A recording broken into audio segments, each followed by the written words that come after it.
But how they portrayed Paul Bailey was disgusting. It really was. Cole, because that's what I spoke to loads of people who said no, Bailey wasn't a bully. No, he wasn't. He wasn't racist. His mum had a bit of a gob, don't get me wrong, because they used to live up here. Yeah. And Bailey wasn't like that at all. He had two half-caste sisters, so how could he have been with her, you know? But Bailey wasn't racist.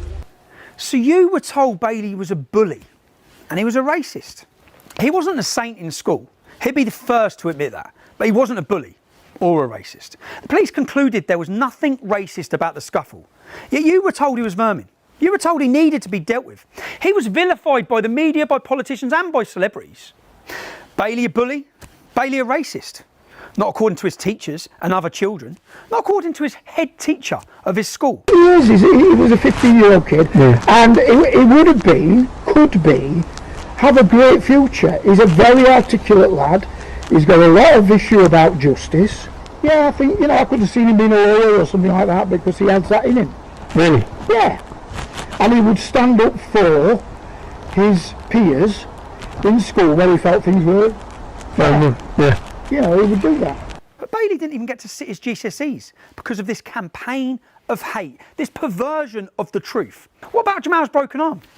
Which the world was told was because of bullying. That was a lie. School incident reports record that he had been punching a much younger child in the face while holding him in a headlock, and he was pushed off him, fell and broke his arm. The police considered the incident to have been dealt with properly. He started calling my mum a white fat bitch and stuff, and then he You started calling your mum a white fat bitch. a white fat bitch? And then I went up to him, and then I chucked a bottle at him, and then he put me in a headlock, and then my mate pushed him off me. And I believe that's how he broke his arm? Yeah. There were all sorts of misconceptions, like the fact that he had a broken arm. I've got two independent witnesses, Tarek. No, he hit a year 8 kid. And another kid in year 11 stepped in and said, "What are you doing?" Pushed him over. Broke his arm. Who he had in the headlock. It must have been just start of year 11, put this kid in a headlock. One of my friends wasn't having it, didn't like how he was behaving, grabbed him and just threw him off him. Like anyone do break up a fight, they just throw him off him, but this wasn't a fight. This was an all-out brawl, one-sided, completely one-sided. Because this kid had no match against Jamal. Just threw him off him and he landed on a curb. How big was the kid? Jamal was in year 11? Yeah, half the size of Jamal easily. Okay. I know he was 12 and Jamal was 15. But it was kind of half size-ish, kind of up to shoulders kind of thing. Yeah. But he still had no match against him. And my friend just grabbed him, threw him off him, and he landed on a curb. That was about it. So I've read it reported by Jeremy Vine and in the newspapers that that was an incident of Jamal being bullied. No, exact opposite. He was bullying this kid. So you see, people thought that was all part of it. But do you know why? Can somebody be thrown to the floor with a broken arm? But do you know why? Do you know why they thought it was part of it? Because the solicitor said it was. No, well, that's not true. That genuinely is not true. I could even name it. I won't, but I could name the child in year 8 that he did it to, and I could name the child in year 11 that stepped in. So someone stepped in. Because basically the school was a pretty good place. Kids had good values. So if you saw a bigger kid hitting a little kid, you'd step in and say, "What are you doing? Get off him." And we even had it where... Do you know what he said to the year 8 kid? No. Called his mum a white slag. Yes. Now I've got that on camera as well. Now you say it, yes, he would have done that, and that would have been incredibly provocative for him. Even in his statement to court, Jamal claims they were forced to relocate from Huddersfield for their own safety to a different part of the country. Really?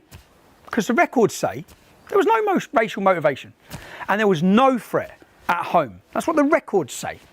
And this is why the authorities, they refused to move them.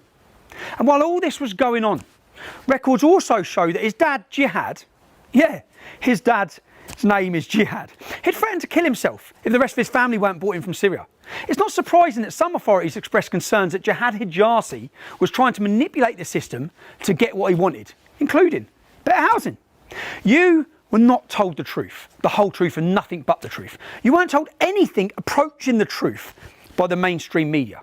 And in Jihad Holy War's statement to the court, Jihad said that he wished he had died in the war with his family rather than go through what happened at Almonbury Community School. Really? You wish he was dead and all his family were dead, rather than go through this school playground incident. Listen to the clip again. Say now then. Say now then. Hey, nowhere. Say nowhere. Listen to what Bailey's saying. He's asking Jamal repeatedly, what are you saying now? It wasn't a random attack. It wasn't a racist attack. Bailey didn't threaten to stab Jamal. The playground incident was not the beginning of the story.